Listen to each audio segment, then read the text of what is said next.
पुतळाईनं अंग जमिनीला टेकले. यातनं उठल असं वाटत नाही. ही बातमी वाऱ्यासारखी साऱ्या पंचक्रोशीत पसरली होती. बघून तरी यावं या विचारानं रीघ लागलेली होती. पुतळाईचा भक्तगण मोठा. घराघरात ती कोणाला माहिती नाही असं नाही. सगळी पंचक्रोशी तिची. गावाबाहेर ओढा, ओढ्याकाठी देवीचं देऊळ. देवळात घंटा घण घण वाजत होती. उद आई उद उद म्हणत माणसं देवीच्या पुढे भंडारा उधळत होती. देऊळ पिवळं धमक झालेलं होतं. माणसं आत तशी बाहेर होती. काखेला पोरं मारून लेकुरवाळ्या आल्या होत्या. सड्या फटिंग्या तशा धावत आल्या होत्या. गडी माणसं हातची कामं टाकून आली होती, पण एकाच्या तोंडावर रया नव्हती. गेले 15 दिवस झालं पुतळाईनं जमिनीला अंग टाकलं होतं. काही खातपीत नव्हती. हातपाय थंड होत आलं होतं. जोगतिणी उषा पायथ्याला बसून होत्या.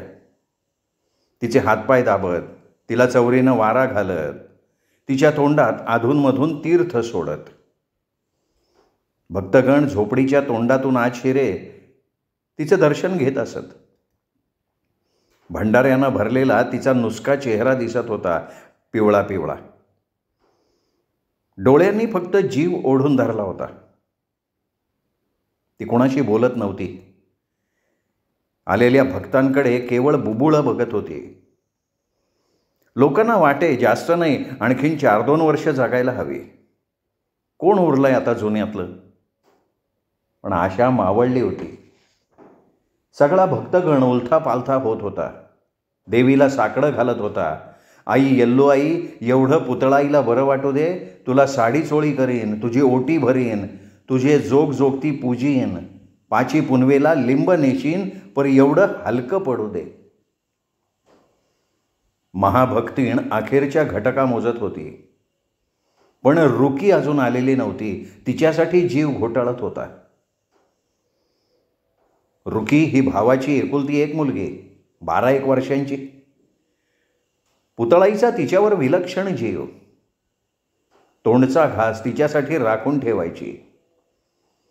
दरवर्षी भावाचं माहेरसाठी बोलवणं यायचं. भाऊ साडी चोळी करायचा. पण ती येत होती रुकी करता. कोकुटनूरच्या जत्रेत तिला बांगड्या घ्यायच्या. सौंदत्तीच्या डोंगराव परकर पोलकं घ्यायचं आणि जतेच्या जत्रेला खाऊ खेळणे. शिवाय स्वतःच्या देवीचा प्रसाद वेगळा. दारात पुतळाई दिसली र दिसली, रुकीला कोण आनंद. आई अक्का आली, आई अक्का आली ओरडत वाऱ्यावर पळायची. तिला कडकडून मिठी मारायची. पुतळाई काखेचं गाठोळं तिथंच टाकी आणि रुकीला उचलून घेई, छातीला लावे. मावळण भाचीची बोलणी त्या 10-15 दिवसांच्या मुक्कामात संपत नसत. निघताना डोळं डबडबून यायचं. रुकीच्याही डोळ्यांना गळती लागायची. भाऊ म्हणायचा, इतक्यात कशाला जाते, राखे आणखीन 15 दी. आलीस आणि लगी निघालीस. राहून कसं जमन? देवीच्या जिथल्या तिथं पडून राहतं. आई माझ्यावर टाकून गेली या. तिचं हे नेहमीचं बोलणं. गेल्या वर्षी ती रुखीला म्हणाली होती, तू आता मोठी होत आली, तुझं लगीन बघ धूमधडाक्यानं करायचं. बँडबाजा लावायचा, वरातीला घोडा आणायचा. तुझ्या लग्नासाठी मी गाडगं भरून पायका ठेवलाय. चल जा, मला नाही करायचं लगीन. मी अशीच राहणार तुझ्यासारखी. तू कुठं केलंय लगीन? रुकी सहज बोलली, पण तिचं काळीज थरारलं. तिच्या पाठीवर फिरणारा हात ढिला पडला. तिच्यापुढं प्रश्न उभा राहिला, मी लग्न केलं नव्हतं, माझं लग्न झालं का नव्हतं? तिचं मन वर्षभर भणाणत राहिलं होतं. जे जे इथवर अनुभवाला आलं ते साजिवंत होऊन डोळ्यापुढं उभं राहत होतं. तुळसाई मेली तेव्हा पुतळा रुकी एवढीच होती. तिला काही कळत नव्हतं. तुळसाईनं आपला गार होत आलेला हात थरथरत तिच्या पाठीवर ठेवला. थोडा खालवर फिरवला. पुतळेच्या पाठीचं कातडं छपापलं. तुळसाईनं कमरेच्या पिशवीतला भंडारा लावला. गच्च कपाळ भरलं. तिचंही कपाळ सदा भंडाऱ्यानं भरलेलं असायचं. वारकऱ्यांचा जसा अबीरबुक्का तसा जोगजोगत्यांचा भंडारा. आईच्या नावानं लिहायचा, भक्तांना लावायचा, उधळायचा. आईचं एक लेणंच. तुळसाईच्या गळ्यात तांबड्या पांढऱ्या मण्यांची माळ, दोऱ्यात ओवून बांधलेली. मणी काचेचे, गव्हापेक्षा थोडे मोठे. पुतळा विचारायची, आई अगं ही माळ कशाची, कशाला बांधली गळ्यात? गळ्याला नाही शोभा देत, ती काढून टाक. अगं ती काय शोभेसाठी बांधले का? मग कशासाठी? कुणाच्या गळ्यात नाही, तुझ्याच का? अगं ही माळ नवं, दर्शन आहे आपल्या देवीचं, आपल्या घरचं. वाड वडील याची पाळणूक करत आल्यात. घरातली पहिली मुलगी देवीला सोडायची, तिच्या गळ्यात हे दर्शन बांधायचं. एखाद्या पिढीत मुलगी पैदाच नाही झाली तर हे दर्शन घरात आदंत्री बांधून ठेवायचं आणि जेव्हा मुलगी पैदा होईन तेव्हा तिच्या गळ्यात बांधून तिला जोगतीन म्हणून सोडायची. ही या घरची वहिवाट आहे, वंशजांनी पाळायची. आणि एखाद्यानं पाळलीच नाही तर असं नाही होत. आईला दिलेला शब्द आहे तो पाळायचा, जोगतीन सोडलीच पाहिजे. देवीच्या देवळापुढं मांडव उभारला होता. त्यावर पालवी फुटलेल्या करंज्याचं डहाळं टाकलं होतं. गावचे वाजंत्री मांडवाच्या कोपऱ्यात बसून वाजवत होते.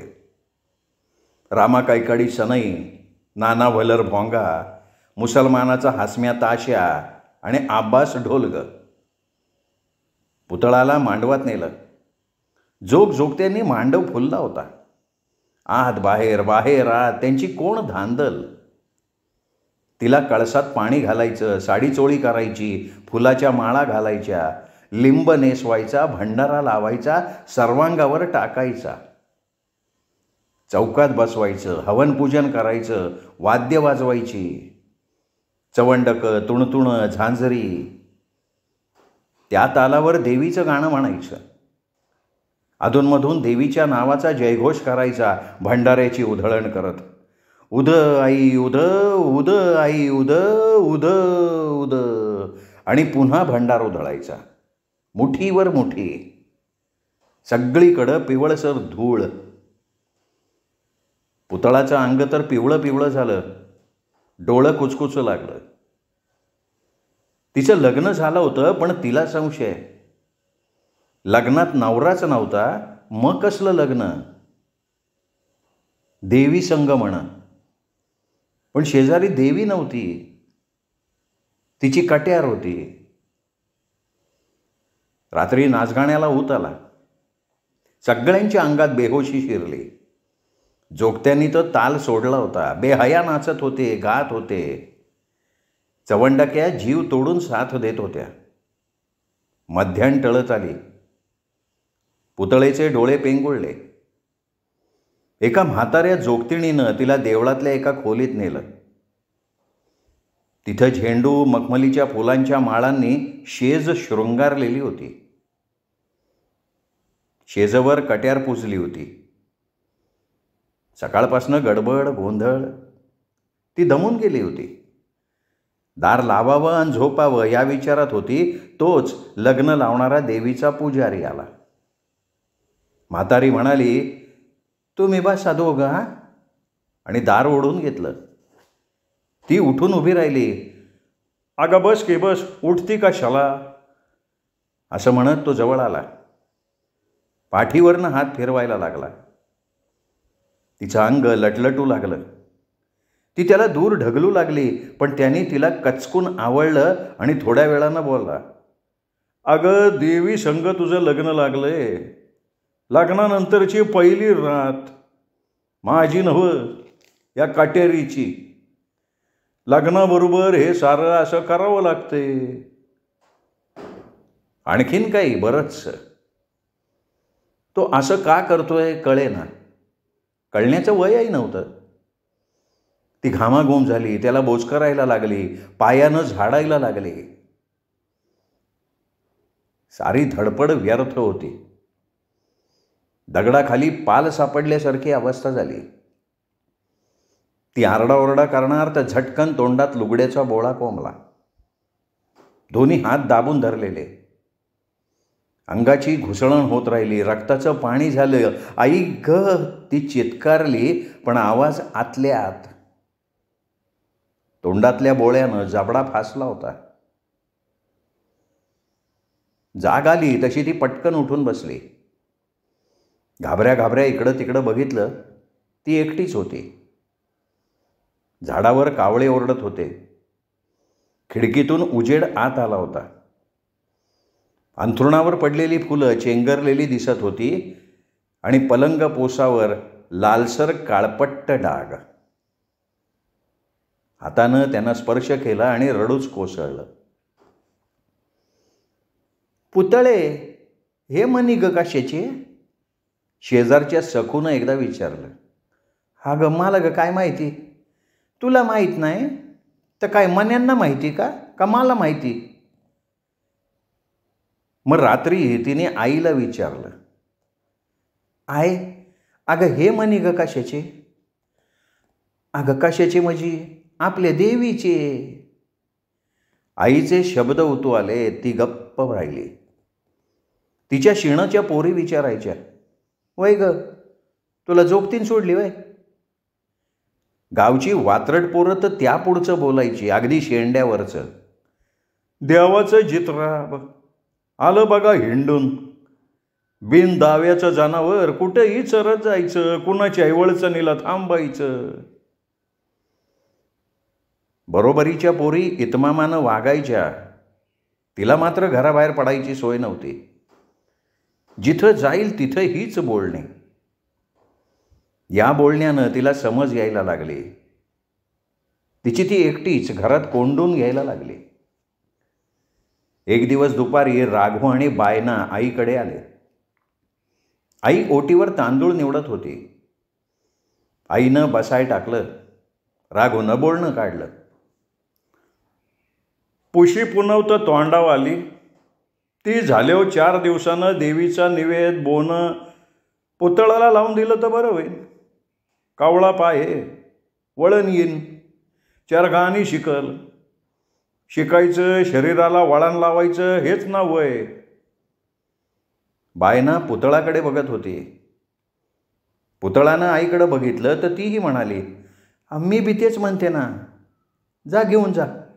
या घरची जोगतीन ती, निवदाचा मान तिचा. तुळसाई माघारी चालिवलं पाहिजे. तिला वाटलं होतं आई कदाचित नाही म्हणेल. हातात परडी घेऊन अक्का जोगया हा नाममंत्र म्हणत जोगतीण झाल्यापासनं मंगळवारी शुक्रवारी 4 घरं धर्मभिक्षा मागत होती. त्याचं तिला काय वाटायचं नाही. पण प्रत्यक्षात आता नाचायचं. तमाशातल्या नाच्यासारखं पायात घुंगरू बांधून गावोगाव हिंडायचं जोगतीण होऊन. केवळ कल्पनेनंच तिचं अंग लटलटू लागलं. डोळ्यात पाणी भरलं. आतनं भरून आलेल्या हुंदक्याचा आवंढा गिळताच आला नाही. काय रड घातलंय, तोंड झाक. आई गरजली. मी नाही जाणार, जा. ती तितक्याच मोठ्यांदा ओरडली. मग कोण, मी जाऊ? देवीच्या निवदाला जाणार नाही, मग कशाला जाणार? या घरचं दर्शन तुझ्या गळ्यात. जागतं दैवत वाढलापासनं चालत आलंय. तू नाही म्हणती? ती काय साळ काय माळ काय आहे? आई यल्लू आई येती, व्हात्याचं नव्हतं करण. पुतळा गप्प झाली. तिच्या अंगावरची कात पडली. धन्यानं गाईचं दावं कसायाच्या हातात दिल्यावर गाईने किती हंबरडा फोडला तरी उपयोग काय? त्या रात्री ती रड रड रडली. राघूच्या ताफ्यात 5 माणसं. चवंडका बाळा, डोकीवर जग घेणारा जोगता नागू, तुणतुणं वाजवणारी जोगतीण तायना, नाचणारी बायना आणि जिथं तिथं साथ देणारा स्वतः राघू. पुतळा आली ती 6वी. बायनाबरोबर चाळ बांधून नाचणारी. राघूचा जग एका खणाचा मोठा मोरपिसानं मढवलेला. आज चांदीची चकचकीत मूर्ती रेणुकेची. तिला साडी चोळी नेसवलेली, वर मोरपिसाच्या मुकुटानं सावली असलेली. हा जग डोकीवर घेऊन नागू आपला मागोमाग यायचा. भक्ताच्या दारात जायचं, देवीचं गुणगान करत नाचायचं, भक्ताचं देवीचं मन रिझवायचं, तिची ओटी पुजायची. गावचे सगळे भक्त झाले की मग एकत्र देवीपुढं देवळात जाग व्हायची. एखाद्या भक्ताचं निमंत्रण खास येतं. देवीच्या नावाचा जागर होतो. भक्त ऐपतीप्रमाणे बिदागी देतो. 50-100. पण भर जवानीत आलेली जोगतीण नाचताना त्याच्या डोळ्यात भरते. मग आणखीन 1-2 मुक्काम वाढवून तो संधी साधतो. भरजरी पातळ नेसून जोगतीण वाड्यातनं बाहेर पडते. 2-1 वर्षात राघूबाईनानं पुतळाला नाचगाण्यात तरबेज केलं. पहिलं नाचून नाचून पाय दुखायचे, गळ्याला सोस पडायचा. ती दमून बसली असता नागू जवळ सरकायचा आणि हातापायांची बोटं मोडायचा. हात वर सरकवत पाय दाबायचा. ती अंग चोरायची. तो म्हणायचा, अगं थांब, दुखतं सगळं, तू नवीन आहे. बोलत बोलत त्याचे हात मांड्यांपर्यंत यायचे. मग तिलाच लाज वाटायची. नागू उगाच मोकळ्या नजरेनं तिच्या भरल्या देहाकडं बघत राहायचा. हा नागू कधी लुगडं नेसे तर कधी धोतर. पुरुषासारख्या दाढी मिशा, गळा मात्र बायकांचा. सकाळी उठल्यावर रोज घोटून दाढी करायचा आणि पुतळाचा हात आपल्या गालाला लावून म्हणायचा, माझा गाल बघ की, तुझ्या गालासारखा लागतोय का, कावळा लुसलुशीत. हा पुरुष का स्त्री? हळूहळू थोडं थोडं उलगडत गेलं. सगळं नाही उलगडलं. पुतळासारखी भरणीची पोरगी राघूच्या ताफ्यात. राघूची मिळकत वाढली. बायनाच्या अंगावरच्या चावल्या पावल्या पुतळेच्या अंगावर पडायला लागल्या. खुशीत रंगात येऊन पोरं चिरमुरं उधळायला लागली, ओटा भरभरून. ज्या गावी जावं तिथं सगळी एकत्र झोपायची. स्त्री म्हणून बायना जवळती, राघू बायनाला लागून. तायना आणि बाळा एका बाजूला. तायनाचा बाळानं राजरोस स्वीकार केला होता. बायना मात्र राघूनं दुसऱ्या ताफ्यातून बोलवून घेतली होती आणि राघू तिला हवा होता, पण त्याचं बंधन असावं असं तिला वाटत नव्हतं. राता राहिला नागू. तो कुठं उशा पायशाला पडलेला. कुत्र्यागत ह्याची झोप. कोणाची काकणं किणकिणली की ह्याचा खोकला घशात वळवळलाच. बायना राघू यांची हालचाल पुतळाला जाणवायची. बायनानं काकणं मागं सारून आवळलेली. तिचं काहीसं विव्हळणं, राघूचा रोखलेला श्वास, कुचकुचणं, घोरणं. सकाळी नागू उठायचा. अरे उठा की, रातभर वळवळ करतायसा आणि ऊन अंगावगे झोपतायसा. त्याचं तृप्तीचं झोपणं, जांभया देत उठणं, बायनानं पुतळाला लाजून चोळी घालणं. तिच्या मनात सुखाची लालसा वाढवीत. 4-6 दिवसाला बायना राघू किंवा तायना बाळा यांचं चालायचं. आंधळ्याला दिसतं म्हणतात ते खोटं नाही. पुतळाचं अंग तटाटून यायचं. कधी कधी वाटायचं नागूला जाऊन कवटाळावं, पण पुन्हा वाटायचं तो का पुरुष आहे.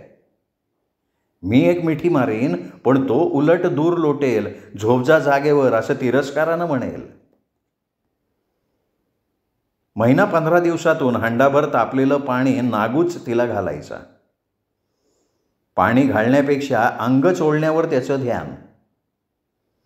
तिलाही त्याने चोळत राहावं असं वाटायचं. ती म्हणायची, नागू अरे तू चोळतो खरा, पण तुझा हात लय बुळबुळीत लागतो बघ. पुतळे तुझं खरं आहे. अगं बाईच्या अंगावरनं हात फिरावा तर गड्याचा, मी काय गडी आहे. लहानपणाचा तो प्रसंग तिच्या डोळ्यांपुढे यायचा. अंगावर पडलेला भार, जबरदस्त मिठी, शरीरभर भिनलेली वेदना, रक्ताचे डाग. बायना ताईनाला अधूनमधून बोलवणी यायची. नागू सांगायचा, ए भक्तगण कशाला बोलवतात माहिती का? नाही माहिती बाबा, सांग की कशाला? अगं दुसऱ्या तिसऱ्याला कशाला? बायनाचं लई शोध, तुला एखादं देऊ का गाठून? अरे हट. अगं मग तू अशी कुठवर राहणार?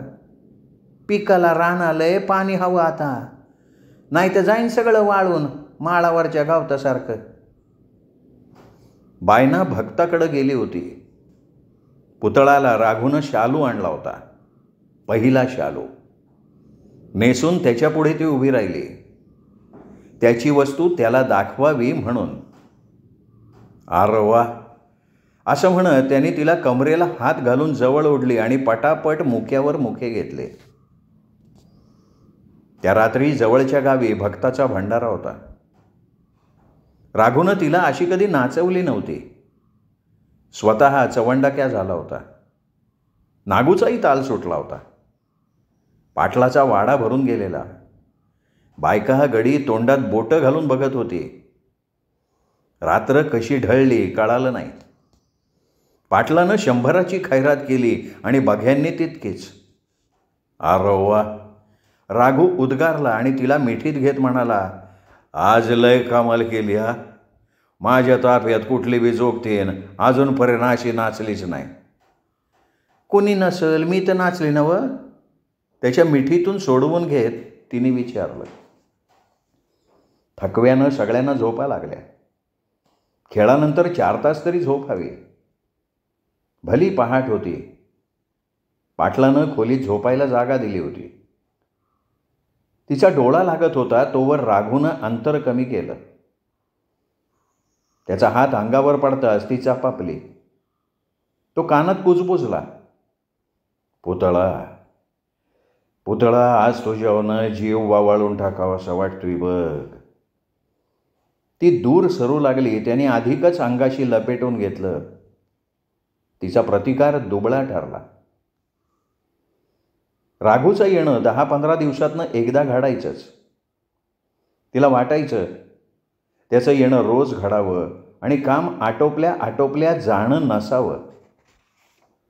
रात्री बायनाशी त्याची कुचकुच सुरू झाली की तिच्याही घशात नागू आणि खोकला वळवळायला लागला. तिच्या वागण्यातला बदल बाळानं हेरला होता. एका रात्री बाळा जवळ आला.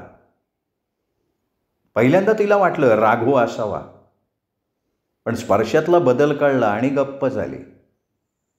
विचार केला, राघूऐवजी बाळा. राघूशीच आपलं काय? पाटलाची सुपारी आपण उगी नाकारली, पण आपण वाड्यात गेलो आणि वाड्याबाहेर पडायलाच नाही मिळालं तर? त्यानं अशीच एक तरणी ताठी जोगतीण त्या वाड्यात खपवली म्हण. किती मोठा वाडा, आत दालनं, बाहेरनं तडबंदी, एका खोलीत घातलं कोंडून, तर काय कळणार आहे? डोंगराच्या जत्रेत ताफ्यात अण्णू आला. झांजरी वाजवायला कोण नव्हतं. अण्णू 25शीचा, जातीनं मांग, पण सगळ्या जोगत्यांची जात एक. रेणुकेसाठी नाचायचं, उभा जन्म घालवायचा, उरलं धड देवीच्या पायात टाकायचं. अण्णू लहानपणी खूप आजारी पडला होता. जगत नाही असं झालं तेव्हा गावच्या जोगतिणीनं भंडारा लावला. अण्णूची आई बोलली होती, आई तुझ्या नावानं का होईना, पण माझं पोर जगू दे, वाचू दे, मी त्याला जोगता सोडीन. अण्णूला पहिल्यांदा घेरला तो नागूनं. रात्र झाली. डोळा लागतो न लागतो तो नागू सरकला अण्णूच्या हातरुणावर. त्यांची हालचाल जाणवायची. पुतळा खाकरायची. काडी वाजवून दिवा लावावा तरी पंचायत.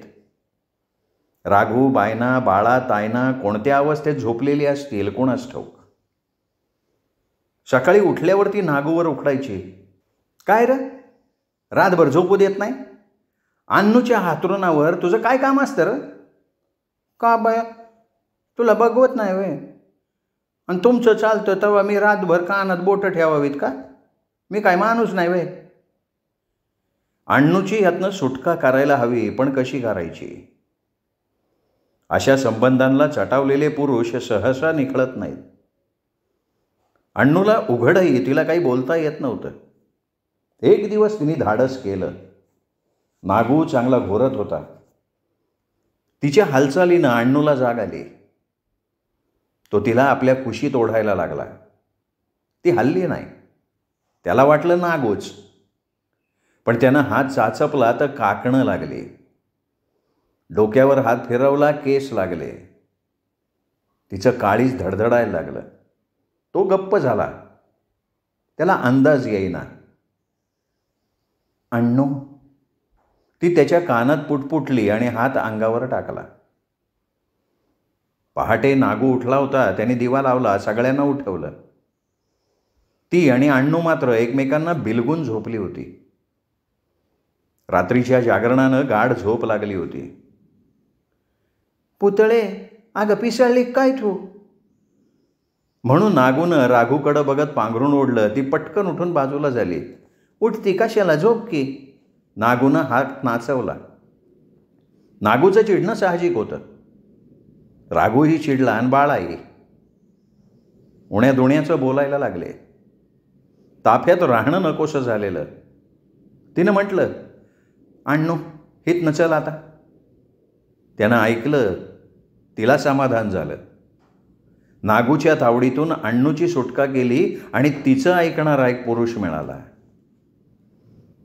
अण्णूनी आणि तिने ठरवलं स्वतःचा ताफा उभा करायचा.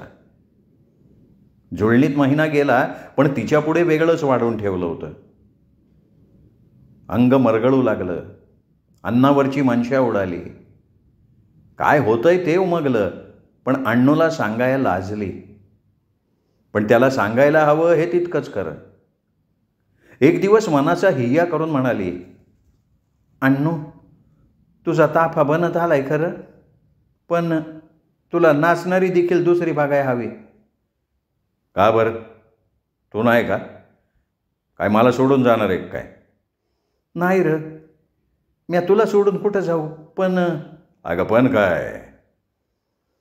ती खाली मान घालून इतकंच म्हणाली, मला नाचाय व्हायचं नाही अण्णू. का बरं? त्याच्या प्रश्नाला तिच्याकडे उत्तर नव्हतं. ती त्याच्या अधिक जवळ आली. त्यांनी ओळखलं तसा बाजूला झाला. का असं का? दूर का झाला तू? तो क्षणभर स्तब्ध झाला आणि म्हणाला, हे माझं नाही, कोणाचं असेल तिकडं जा. आणि तो चालता झाला. स्त्रीला पुरुषाचा आधार का हवा असतो याचा तिला त्याक्षणी अनुभव आला.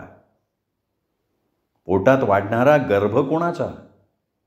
अण्णूचा का राघूचा का बाळाचा? कळायला मार्ग नव्हता. जो तो आपला नाही असंच म्हणणार. तिला त्या गर्भाला मालक हवा होता. राघू बाळाकडे जाणं शक्यच नव्हतं. साळगावी पुजारीण तिच्या ओळखीची होती. तिच्या देवीच्या जत्रेला 3-4दा गेली होती. तिच्याकडे पुतळानं आश्रय घेतला. ती म्हणाली, अगं पोट वाढवून तू कुठं हिंडणार? आणि उपजलेलं कार्ट कुणाच्या नावावर लावणार? सडफटिंग हिंडायचं तुझं वय? माग ग कशाला लावून घेतलं हे? बसलं एकटं, उठलं एकटं. पोटाला मिळालं वाववा, नाही मिळालं वाववा. बघ तुला कळलं तसं. रुपया भाराची तिच्या बोट्यात अंगठी होती. तिच्या हातात ठेवत ती म्हणाली, आई तुझी इच्छा असेल तसं कर. माझ्यापेक्षा या जगाचं उन्हाळं पावसाळं तू पाहिलंय. भला बुरा अनुभव तुझ्या पदरी आहे. रात्रीची एक बाई आली. पोटावरनं हात फिरवला. चौथा असावा म्हणाली. बरोबर होतं. तिच्या हातातल्या सळीसारख्या रांजण काड्या बघून पुतळाच्या अंगावर शहारे आले. पिशवीतून आणलेलं औषध प्यायला दिलं आणि म्हणाली, घटका भरात येणं चकाळ्या उठतीन मला सांग. वेणं कशाला म्हणतात तिला माहिती नव्हतं, पण पोटात कळा घातल्या. तिने झोपवलं उताणं आणि सुरू झाला रांजण काड्यांनी गर्भाचा वेध. अघोरी उपचार. काड्यांचं टोक जसं गर्भाला लागेल तशा वेदना, असह्य. ती ओरडायची. त्या कळा कशा सोसल्या असतील आई रेणुकेला माहिती. महिनाभर आईनं ठेवून घेतलं आणि मग रवानगी केली एका ताफ्यात. अनेक जोगतिणी झुलवा लावून टाकतात एका पुरुषाशी, पण वागायच्या तशा वागतात. पुतळानं कोणाशी झुलवा लावला नाही, सडीच राहिली. पुसाच्या महिन्यात गावोगावच्या देवीची जत्रा. महिनाभर फुरसत मिळायची नाही. पुन्हा सुगी, त्यात कोणाचे नवस, लिंब फेडायचा, परडी पुजायची, देवीला ओटी नारळ करायचा आणि वर्षातनं एकदा सौंदत्तीच्या डोंगराला जायचं. त्या होणाऱ्या वेदनेपुरताच मनाचा निश्चय झाला होता. यापुढं नाही कुणा पुरुषाला स्पर्श करायचा, करू द्यायचा, मन आवरायचं.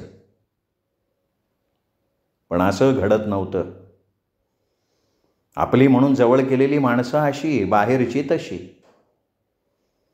कधी स्वतः इच्छेनं भूक म्हणून, तर कधी अनिच्छेनं निर्वाह म्हणून. जोगत्यांची तर वहिवाटीची मालकी. 2.5-3 वर्षातनं एकदा आईकडे जात होती आणि मोकळी होऊन येत होती. आई बोलायची, हे वरचेवर चांगलं नाही, जरा शुद्धीनं वाग, शरीर बघ काय राहिलंय. तिचं तेवढ्यापुरतं खाली मान घालून होय असायचं, परत आपलीच 5 पावलं. अशी 3-12 वर्ष काढली, मागे वळून सुद्धा पाहिलं नाही. उगवल्यापासून मावळेपर्यंत आणि मावळल्यापासून उगवेपर्यंत जे असेल ते पदरात घेतलं. आई यल्लो आई, करती सवरती तू आहेस, मी कोणी नाही. एक दिवस तुळसाईचा सांगावा आला. मी धरणीला टेकली या, माझ्यानं आता होत नाही, तू आशीन तशी ये. जन्म देती नसली तरी दुसरी आईच ती. पुतळा गेली, तिला बघून आईचं डोळं भरून आलं. तिला जवळ घेतलं आणि म्हणाली, हे सगळं आता तू चालीव. कुडीतला जीव कधी उडून जाईन सांगता येत नाही. औस पुनवेला भक्त यायचे, आपली नाना संकट आईला सांगायचे. आई शांतपणे उत्तर द्यायची. लोक श्रद्धेनं ऐकायचे. आला गुण चांगलं झालं, नाही आला तरी दोष आईचा नाही, आपल्या दैवाचा. तुळसाईनं अनेक गोष्टी पुतळाला शिकवल्या. भक्तानं विचारलेल्या प्रश्नाचं उत्तर कसं द्यायचं, भूत भविष्य कसं सांगायचं, भविष्याला भूतकाळाचा दृष्टांत कसा द्यायचा, भक्ताच्या मनावर पकड कशी टाकायची. मरताना तिला आपल्या गळ्यातलं दर्शन दिलं आणि सांगितलं, हे एवढं आईच्या चरणावर ठेवू. तिच्या माघारी पुतळा साधेपणानं राहायला लागली. नित्यनेमानं पूजा अर्चा करायला लागली. स्त्री आणि पुरुष हा भेद संपून गेला. लोकांची भक्ती वाढत चालली. तिच्यातली ती संपून गेली आणि सगळ्यांची झाली. पुतळाई पुतळाई सगळे करायला लागले. त्यांची श्रद्धा दृढावू लागली. पुतळाईला भूत भविष्य कळतं, अंगाऱ्याला गुण येतो, ही बोलावा सगळ्या पंचक्रोशीत पसरली. मंगळवार शुक्रवार गर्दी वाढायला लागली. औस पुनवेला तर बसाय जागा नाही. लोक लांब लांबून यायला लागले. कोणाला मूल नाही, कोणाची मुलं जगत नाहीत, कोणाला बहिर्वास झाला तर कोणाचा नवरा नांदवत नाही. संसारी जीवाची व्यथा एक का असते. गुण येणारी माणसं नवस फेडाई येत, गुण न येणारी पण येत.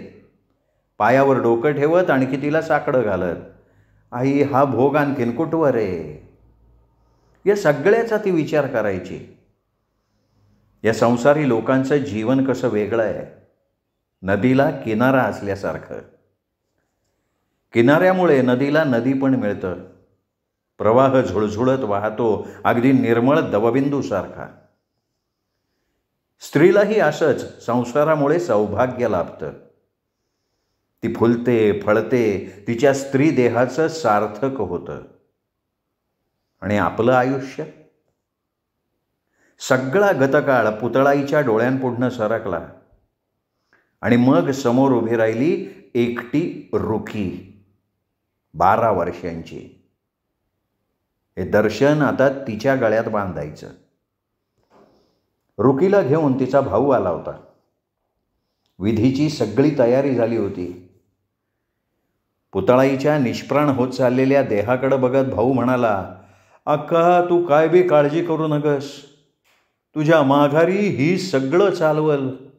तुझं महात्म्य असंच वाढवल, काही उनं व्हायचं नाही. तिने हात पुढे करून रुकीला जवळ घेतलं. डोळ्यांच्या कडातून पाणी पाझरायला लागलं. बोलण्या इतपत ताण अंगात नव्हता. हातानं खुणवताना उठवून बसवलं. देवीजवळ नेण्याचा इशारा केला. लोक बघायला लागले, गुणगुणायला लागले, हिचं सतपन मोठं, दुखण्यातनं देखील उठून बसेल. देवळात माणसाला दाटून माणूस. रुकीच्या गळ्यात एकदा पुतळाईच्या हातून एवढं दर्शन बांधलं की संपलं. रुकी तिच्याजवळ. भंडाऱ्याची उधळण, घंटेचा घणघणाट, उद आई उदचा जयघोष. पुतळाईनं गळ्यातलं दर्शन सोडलं. लाल मणी, पांढरं मणी, दोऱ्यात पोवलेलं तळहातात घेतलं. त्यावरून नजर फिरवली. रुकीनं गळा पुढे केला. पुतळाईनं हात मोठ्या कष्टानं पुढं लांबवला. रुकीच्या गळ्यावर थांबवला, पण क्षणभरच. पुन्हा तसाच पुढे झाला. घंटेचा घंटानाद चालूच होता. उद आई उद उदचा घोष होत भंडाऱ्याची उधळण चालूच होती, देवीवर, पुतळाईवर. पण पुतळाईची ज्योत मालवली होती आणि हातातलं दर्शन देवीच्या पायावर पडलेलं होतं. श्रोते हो, ही होती चारुता सागर यांची कथा दर्शन. ही हृदयस्पर्शी कथा तुम्हाला कशी वाटली हे कमेंट करून कळवा. कथा तुम्हाला आवडली असणार आहे, त्यामुळे या कथेचा व्हिडिओ लाईक करा. ही कथा आपल्या मित्रपरिवारात, नातेवाईकात शेअर करायला मात्र विसरू नका. आणि त्या सगळ्यांना माझ्या वतीनं दीपक रेगे कथाकथन चॅनल सबस्क्राईब करायची विनंती करायलाही तुम्ही विसरू नका. आत्ता वरती माझा जो फोटो दिसतोय त्या फोटोला क्लिक केलं की चॅनल सबस्क्राईब करता येईल, हे लक्षात घ्या. श्रोते हो, भेटूयात पुन्हा दीपक रेगे कथाकथन चॅनलवर. दीपक रेगे कथाकथन चॅनल म्हणजे कथा आनंदाचा अत्युच्च ठेवा.